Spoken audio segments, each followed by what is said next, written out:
This mountain range in the west of Austria marks a border of sorts.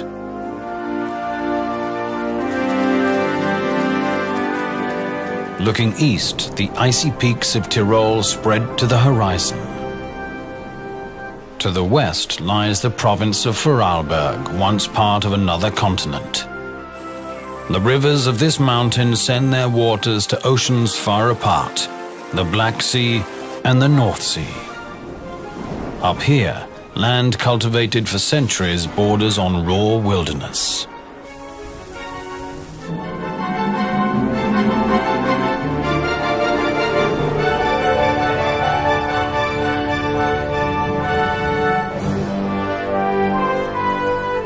Today, visitors from many countries mix on the Arlberg's powdery slopes. But for the locals, the Arlberg has been a border between contrasting ancient dialects since tribal days.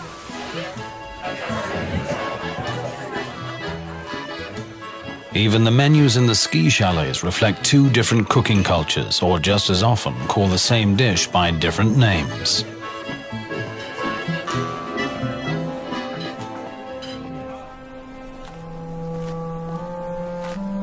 However, in a quiet way, the people east and west of the Arlberg still have a lot in common. A joint appreciation of the hidden beauties of their land. A knowledge that the Arlberg is really a hidden paradise.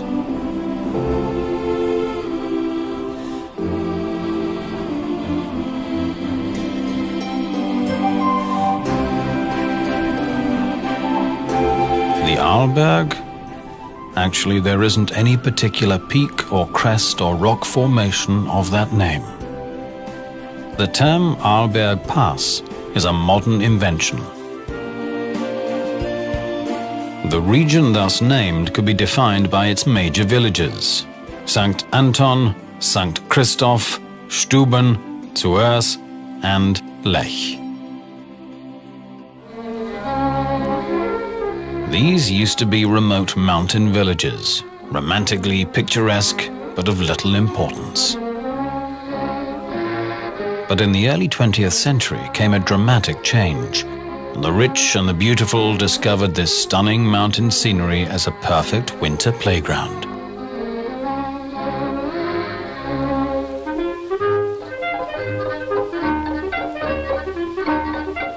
The impact of tourism first transformed the eastern slopes, the Tyrolean side. The west, for Arlberg, soon followed suit. The little village of Lech turned into an elegant ski resort.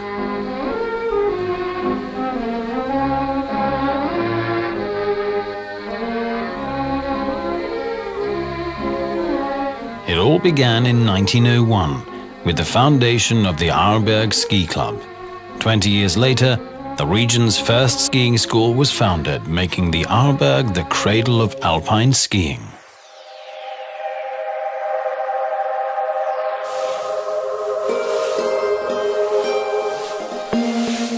Whether it was laced boots and leather strap bindings, or whether it's high-tech gear, the enthusiasm for skiing has been boundless ever since.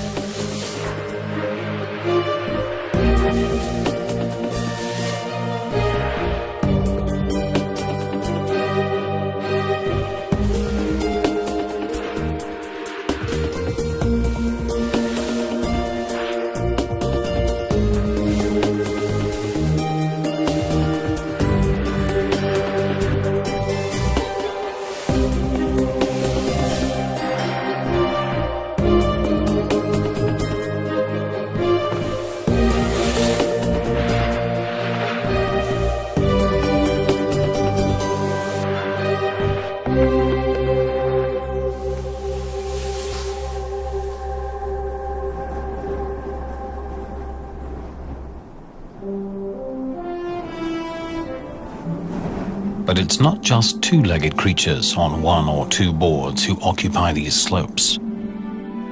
Just over the next ridge from the ski runs, hardly a stone's throw away from the sporting crowds, the wild inhabitants of the mountains are spending the winter.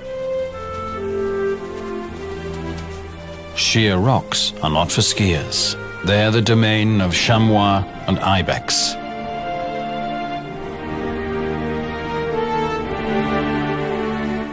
In the height of winter, the mothers and their young seek out wind-swept mountaintops where the vegetation lies bare.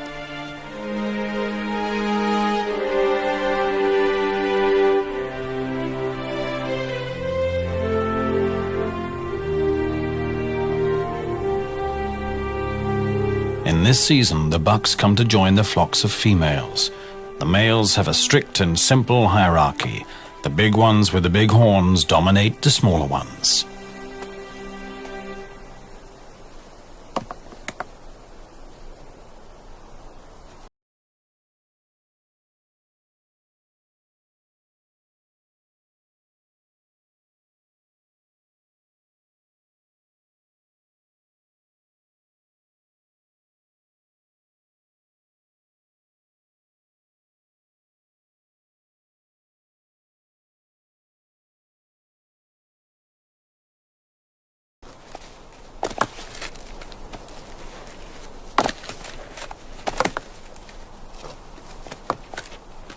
In the cold weather, with sparse food resources, the entire herd would suffer if the males wasted their energy with infighting.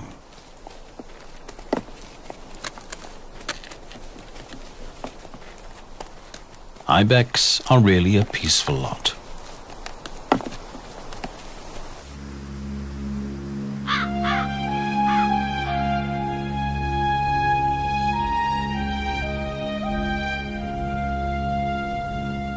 In terms of climate and weather, the Arlberg is in an exposed position. Every storm front arriving from the Atlantic is stopped by this barrier. The clouds pile up and drop enormous loads of snow.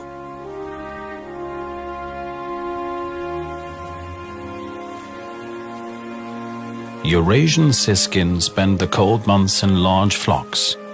Along the timber line they find tree seeds all winter long. Red deer herds prefer sheltered valleys to escape the onslaught of snow.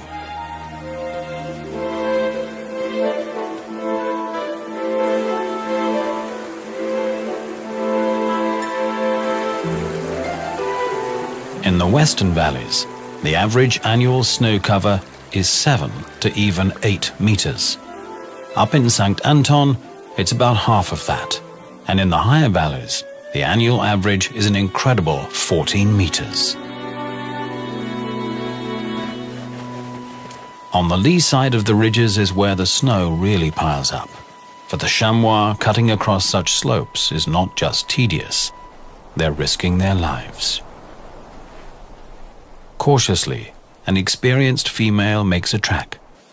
The younger members of the flock follow, always mindful to keep the number of individuals in the danger zone to a minimum.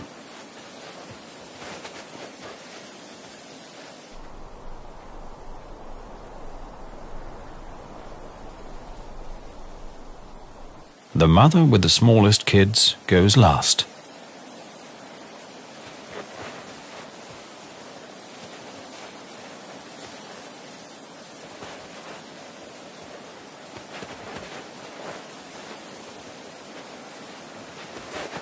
Often the chamois have to enter risky slopes to get to their grazing. In the old days, mountain farmers took the same risk to get hay for their livestock. Mit weißem Pelz überzieht der Winter die Landschaft. It's the snow that enables the farmers to get the hay on which their livestock depends. Ohne Heu keine Viehzucht.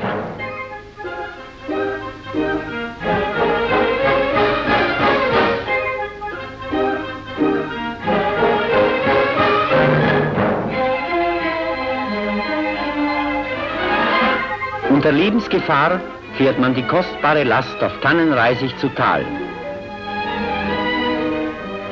On fir tree branches, the precious load slides downhill.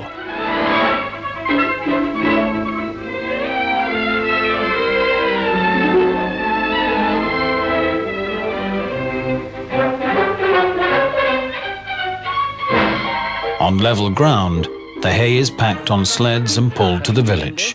Werden die Puren auf Kufen umgeladen. und in das Dorf gezogen.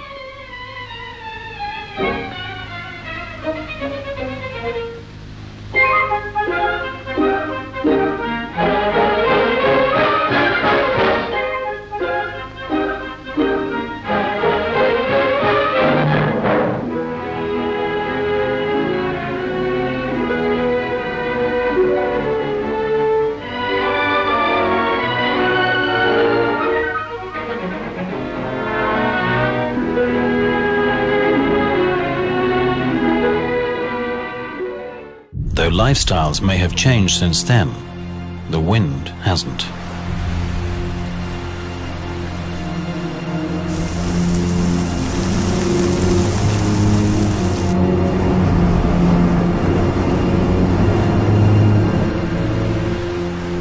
When storm gusts whirl up the snow, they pulverize the brittle snow crystals. The wind blows the snow over long distances, creating a new landscape.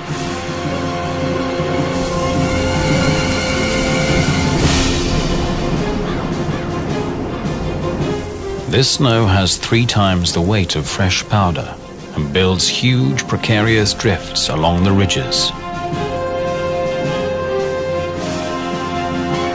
Often, a slight trigger is enough to send tons and tons of snow thundering downhill.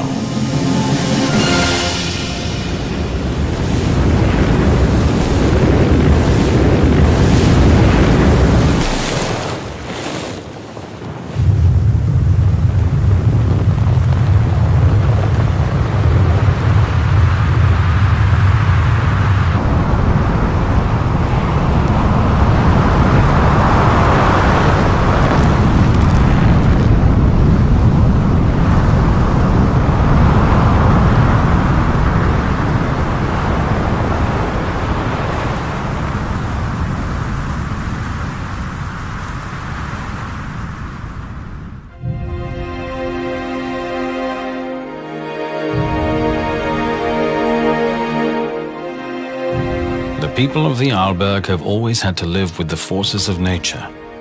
Since the late 19th century, structures like this gallery have offered protection against avalanches, but such measures have often proved insufficient.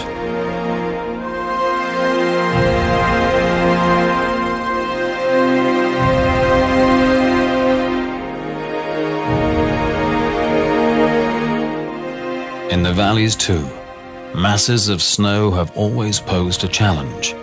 In the past, elbow grease was the only remedy. Later, heavy machinery did the job.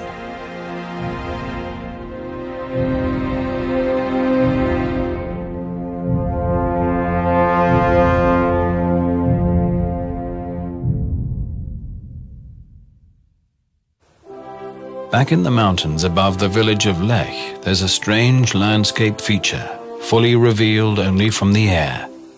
Like discarded egg cartons, some 1,000 craters dot the surface.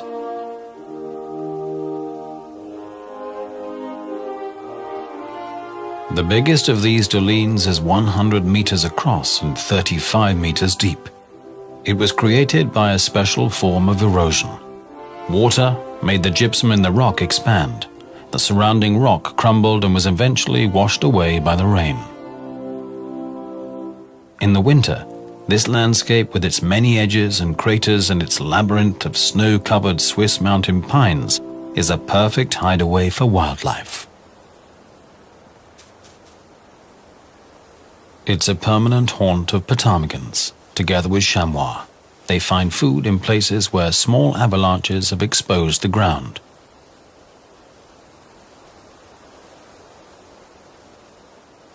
Avalanches, in other words, not only bring destruction and death, but also opportunities.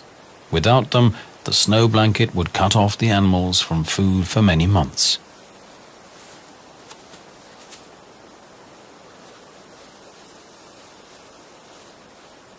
Ptarmigans can make do with very little, digesting even small, tough branches and getting the maximum energy from their frugal diet.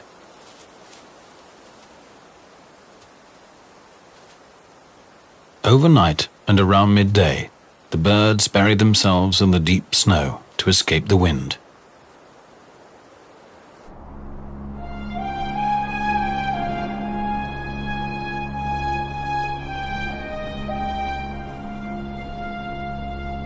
Winter in the mountains can be tough indeed, but when it's really cold and the air is clear, the frosty season displays its full glory.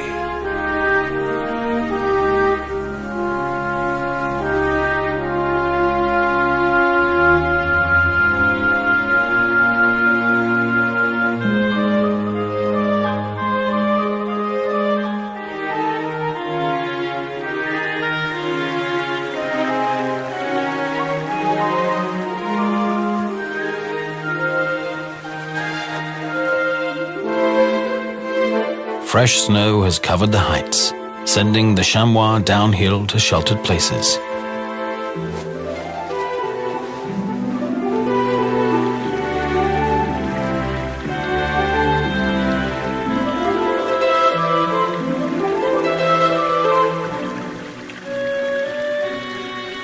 Days are getting longer and the sun is gaining in strength, quickly loosening winter's grip.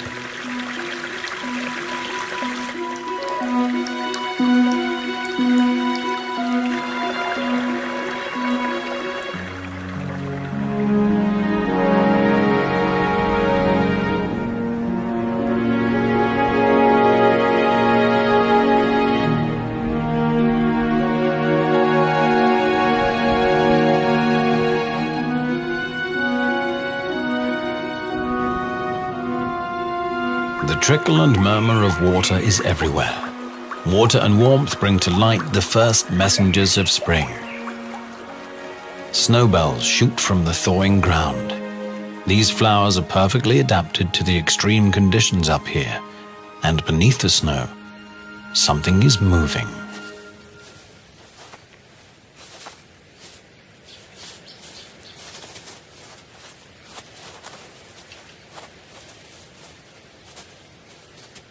The marmots have awoken from hibernation. For more than 6 months they slept in their burrows, depending on their fat reserves. Now it's time for a hearty breakfast. From its hide, a ptarmigan is watching.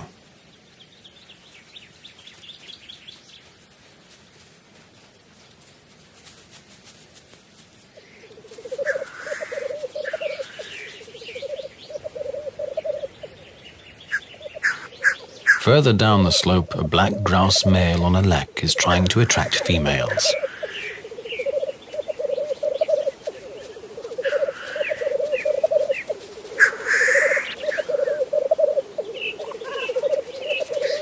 Any intruder on the lek will be confronted.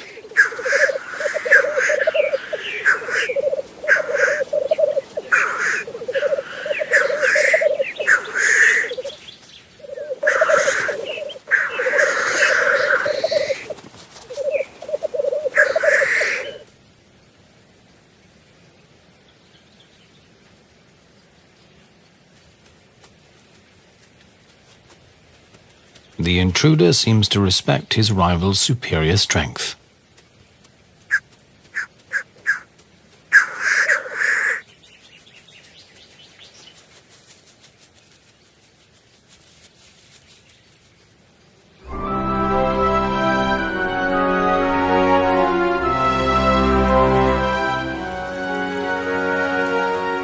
It's mid-June. Spring arrives late up here. But now, on clear days, the sun is powerful and quickly melts the last remnants of snow and ice. Small rivulets now turn into powerful torrents. Color is returning to the banks. Alpen roses, crane's bills, and pasque flowers line the mountain streams. But what about the many ski runs? For 70 years, tens of thousands of skiers have been compacting the snow, and for 35 years, more and more artificial snow has been added. The answer is surprising. Above the village of Lech, ski runs have turned into a sea of flowers. Just recently, botanists have counted more than 30 plant species per square meter, including rare protected plants like broad-leafed marsh orchid and the globe flower. All these flowers profit from regular mowing and grazing.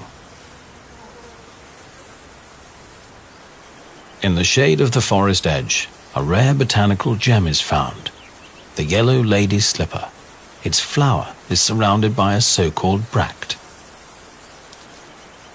To get to the nectar, insects squeeze into the bract and can leave it only through one opening. Since dead insects are often found beneath such plants, it was believed that the lady's slipper is a carnivorous plant.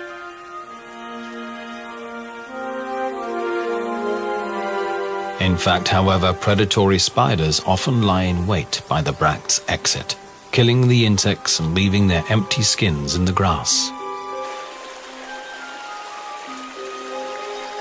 In late spring, after the snowmelt, one of the sources of the Lech River is in spate.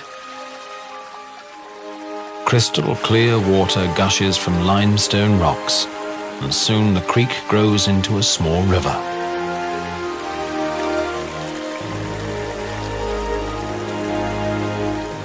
The Lech River has carved a deep canyon into the limestone.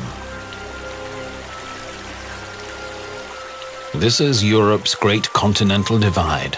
From here, the Lech, Rosanna and Mustal rivers flow towards the Black Sea, while the Flexen, Routes and Bregenz rivers end up in the North Sea. Along the ridges and crests of the Arlberg, it's decided whether a falling raindrop is sent on a long journey east or north.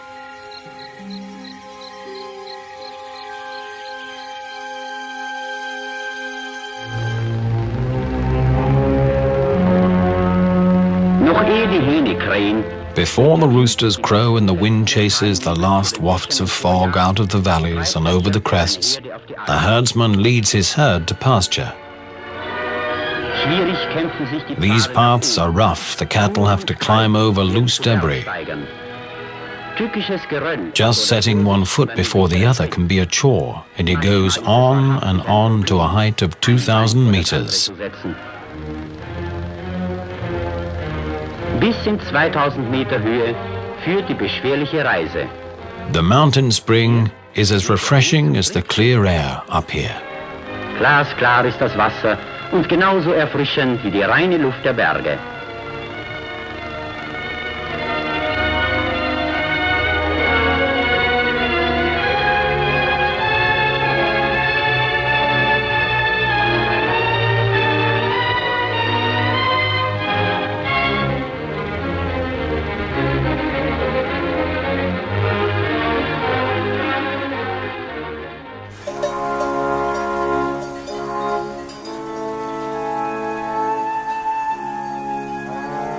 The mountain pastures are still being cultivated to this day. The grazing keeps bushes and trees down and the meadows clear.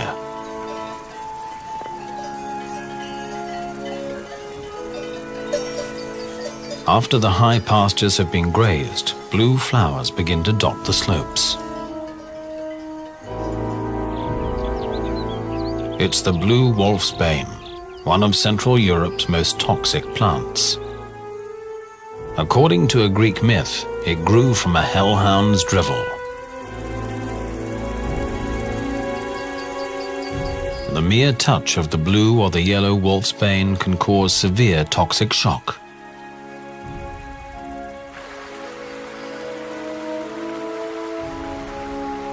The animals seem to be aware of the risk and keep away from it.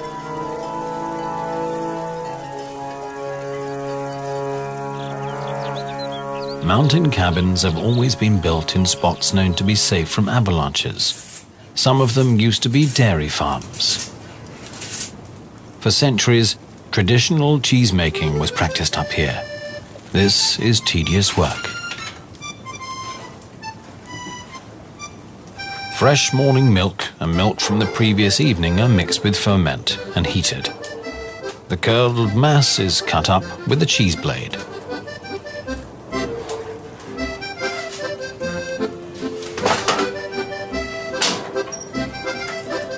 Then the mass is heated again and stirred for several hours.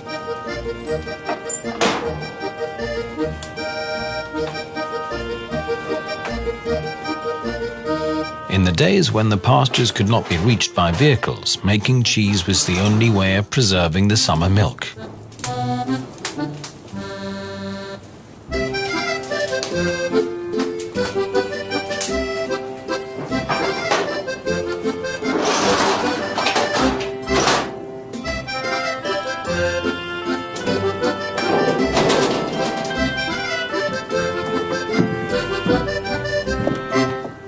The job isn't finished yet.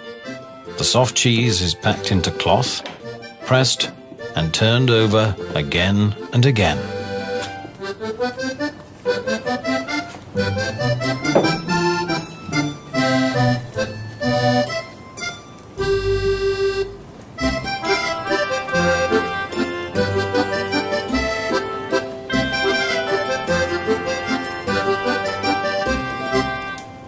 The whey is drained off.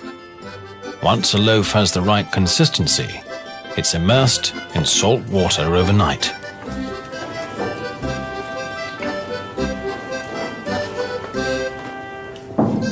Regular turning and rubbing with salt water produces a nice rind. After 4 months, the cheese is mature, but its typical aroma will still take a while to develop.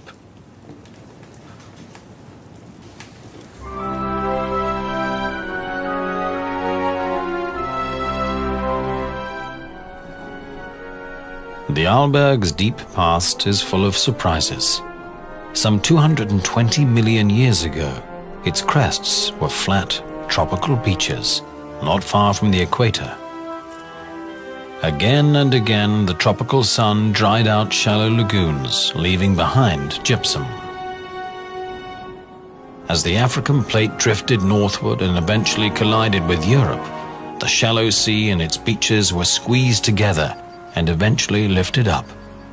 The gypsum craters, as such, may be unspectacular, but they allow trees to grow way above the timber line. Along the crater rims, the air is warm. Cold air drains away into the funnels, turning the climate upside down.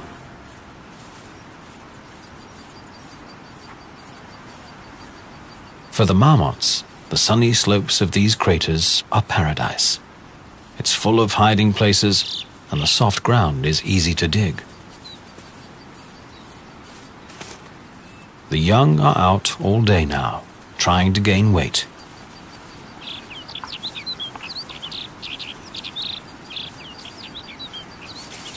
They have to hurry up. Summer is short in the mountains. To make it through their first winter, they'll need lots of fat. Now that food is plentiful, the marmots can afford to stay close to their tunnels, in case a golden eagle should suddenly appear out of the blue. Eating isn't everything. There also must be time for social life. All work and no play makes a dull marmot.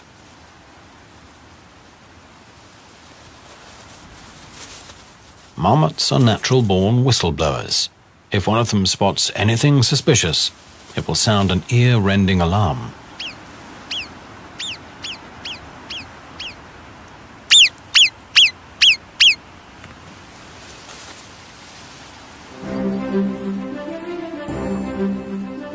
Higher up, a herd of chamois mothers and their kids have gathered.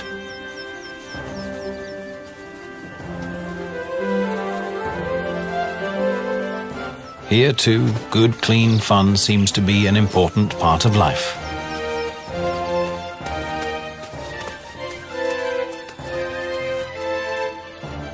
For the little ones, these are vital exercises to prepare them for life in a steep world.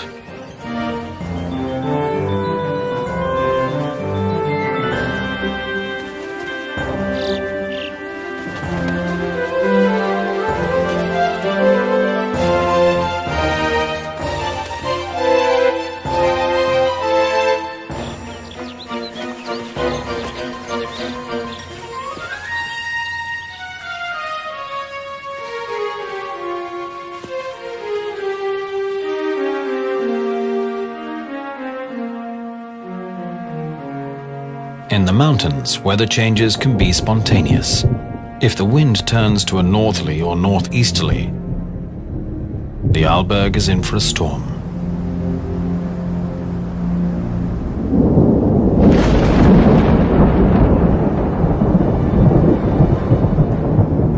When early settlers found such shapes imprinted in the rocks, they called them thunderbolts, believing they had been engraved by flashes of lightning. For the mysterious tracks next to them, they also had a ready explanation. This is where the devil danced.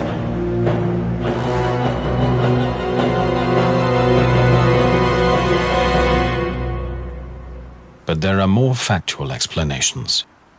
The thunderbolts are really remnants of early relatives of modern octopus, and the devil's footprints are seashells from an ancient reef. 200 million years ago, this was a seafloor.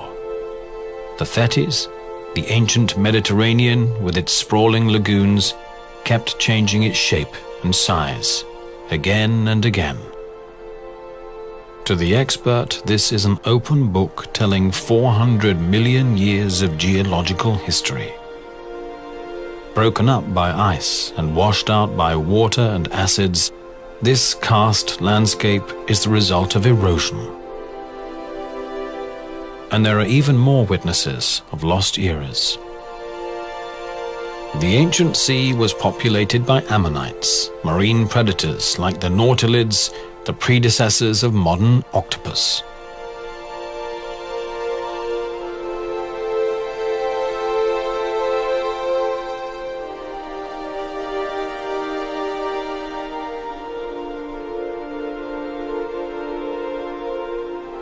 These rock formations with their peculiar surface texture are remnants of corals that lived here some 200 million years ago.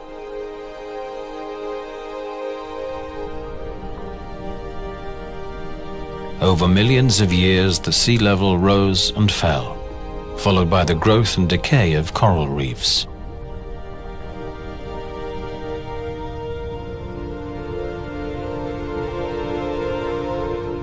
The limestone skeletons of these tiny animals will gradually build up massive reefs.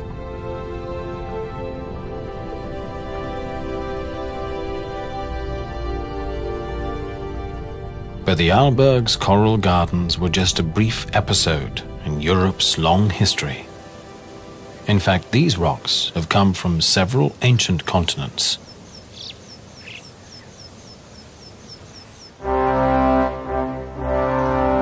Opposite the so-called Sea of Stone, there's another reminder of long-lost days. The red face. The red face's structure is simple and clear, without complex folds and faults, yet its history is fascinating. The layers at the base consist of the oldest rocks. A vertical climb up the red face is a time journey through more than 100 million years. The red band which inspired the wall's name dates from the era of dinosaurs. Back then, this layer was several hundred meters below the sea. There were strong currents. The iron contained in the sediment reacted with the oxygen in the seawater, dyeing the rock red.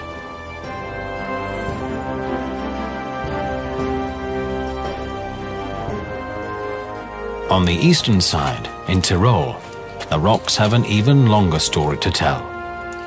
The climber's hands are touching the recycled rock of a mountain range that was eroded more than 300 million years ago. Masses of this debris sank down into the Earth's mantle, was transformed by pressure and heat, and lifted up again.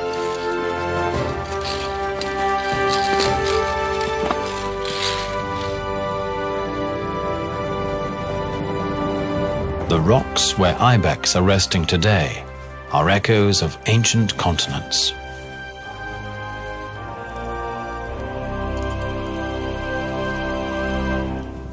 The history of the ibex may be much more recent. but it's just as dramatic. In the Middle Ages, these animals inspired a mystic imagination. They were believed to have magical powers. Almost all parts of their bodies were used as medicines. By the early 19th century, the ibex was practically extinct. Only in the Gran Paradiso Mountains in Italy, some 60 individuals survived. Under the personal protection of the Italian king, the population was allowed to recover somewhat. But when Swiss authorities asked for some animals to rebuild a Swiss population, the king declined. Switzerland then sent a group of poachers to kidnap some ibex. Their offspring now numbers 30,000 individuals in the Alps.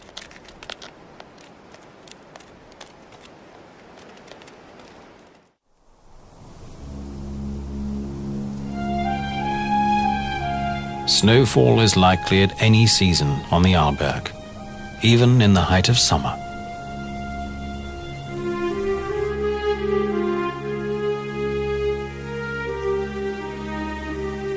The famous Edelweiss has no problem with a few days of winter in the middle of summer. Its fur is a protection against ice and snow, dry winds and ultraviolet radiation.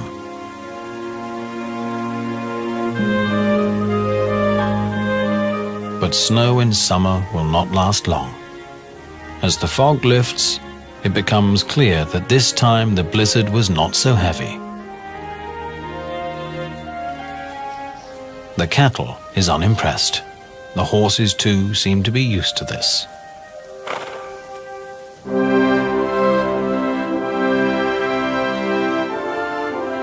A few centimeters of snow in summer cannot belie a general trend in the Alps. The climate is warming, and the glaciers are waning. In recent decades, the Kaltenberg Glacier has lost much of its ice mass. The same is true for the Kuchen Glacier.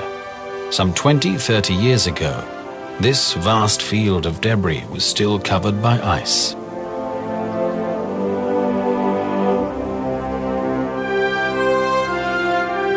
Over the past 25 years, many alpine glaciers have lost almost a third of their volume.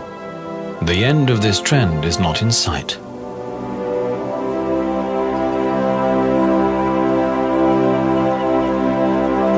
Down on the pastures, the cattle have eaten almost all the grass, leaving only a few big plants like the yellow gentian. Yellow gentian can grow very old, up to 70 years. Its taste is extremely bitter, and it has always been regarded as a medical plant. On the mountain meadows around the former village of Bursteg, it's now time for haymaking. In the olden days, this was done with scythes and rakes. Since the men used to be in the military working abroad, this hard work was left to the womenfolk. The women even pulled the hay to the shacks, or all the way down to the valleys.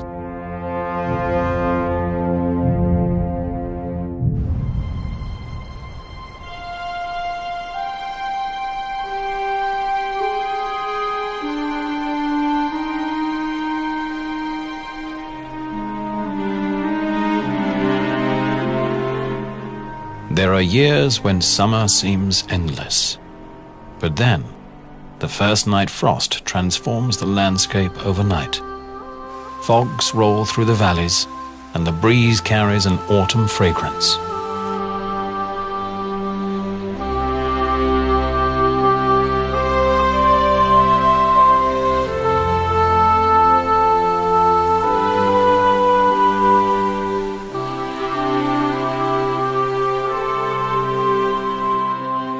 Bright yellow of the woodland contrasts the deep blue of the sky, accentuated by the neon red of rowan berries.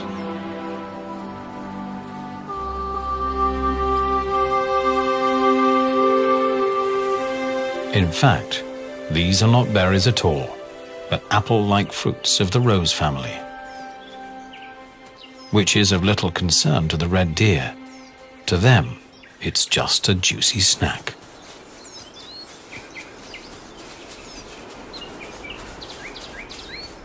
Before the winter, anything that's nourishing is welcome. The fruit of the rowan tree contains lots of sugar.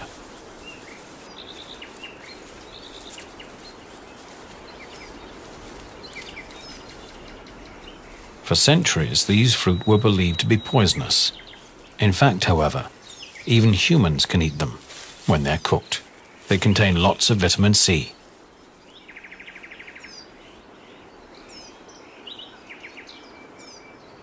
Not only ungulates like red and roe deer appreciate these red fruits. Badgers, foxes, and numerous other species love them too.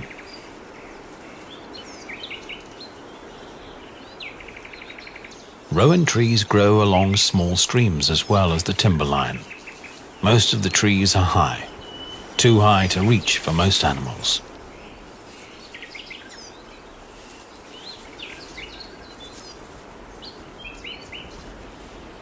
No problem for birds. About 60 bird species feed on them. This is how autumn sounds in the mountains.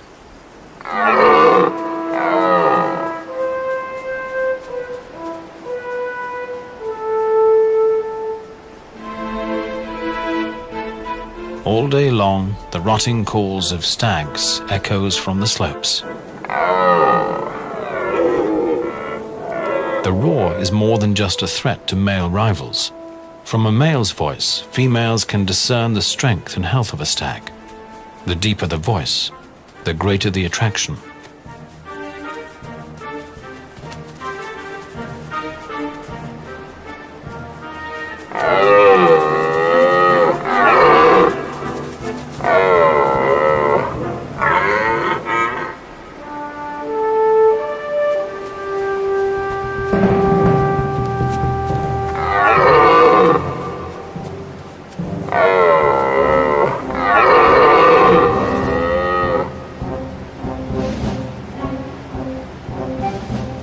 If a young male should intend to approach the harem of a dominant stag, a battle is inevitable.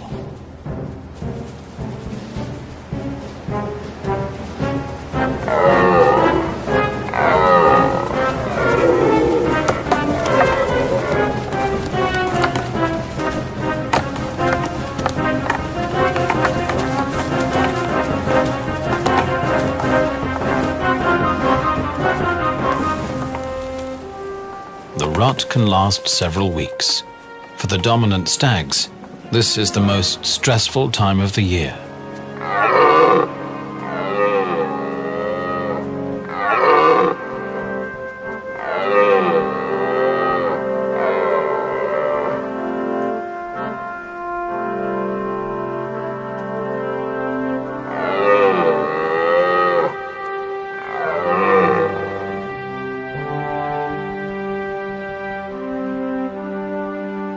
The loser has to go.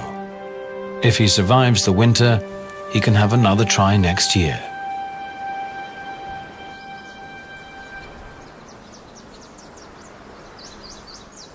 Now that the trees are in full color, it's time for a special harvest.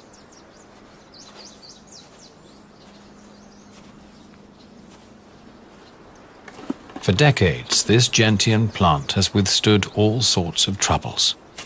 Now it will serve a noble cause.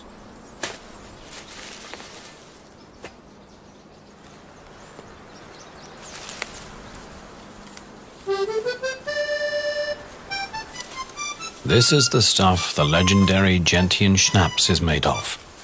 Roots of the yellow gentian, not the blue variety as so many tags on stylish bottles suggest.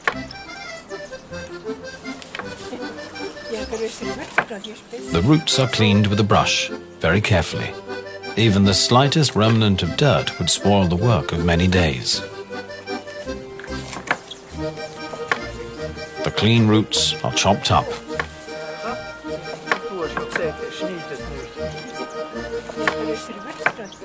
They are soaked in warm water, together with some yeast.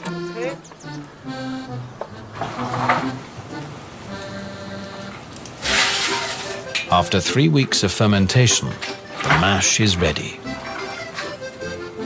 It is poured into a retort pot. The so-called bird's beak is placed on top.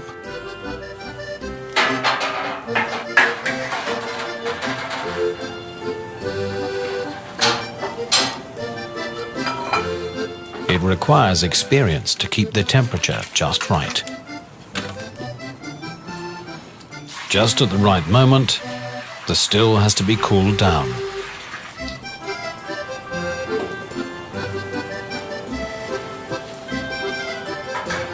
Gentian schnapps is distilled twice. Only then is it fit for consumption. In the Alps, any alcoholic beverage is regarded as medicine. In folk medicine, even the product of the first distilling is used as an ointment.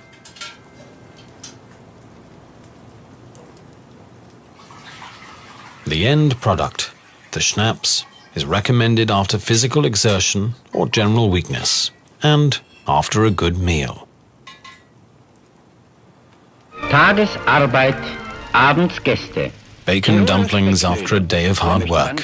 Who could resist? In the evening, a farmer would invite all of his farmhands for dinner.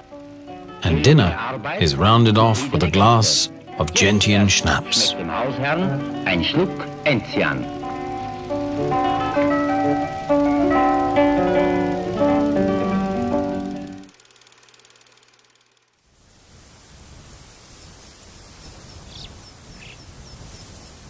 November.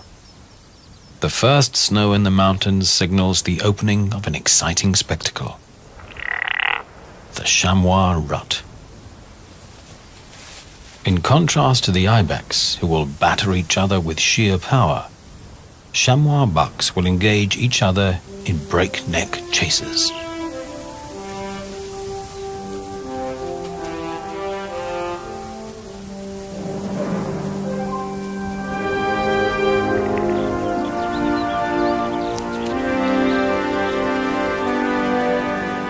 The stage is the roughest of terrains.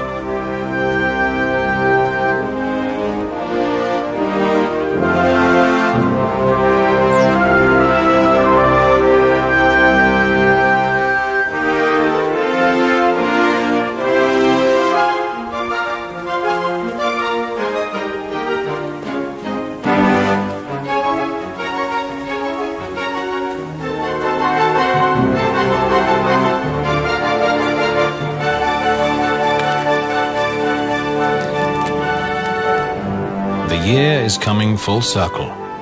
The chamois have done what is necessary to multiply in spring. Again, the Arlberg is gradually being buried in masses of snow. The animals are withdrawn to quiet valleys and rocky crags, and soon the crowds of two-legged winter guests will be back.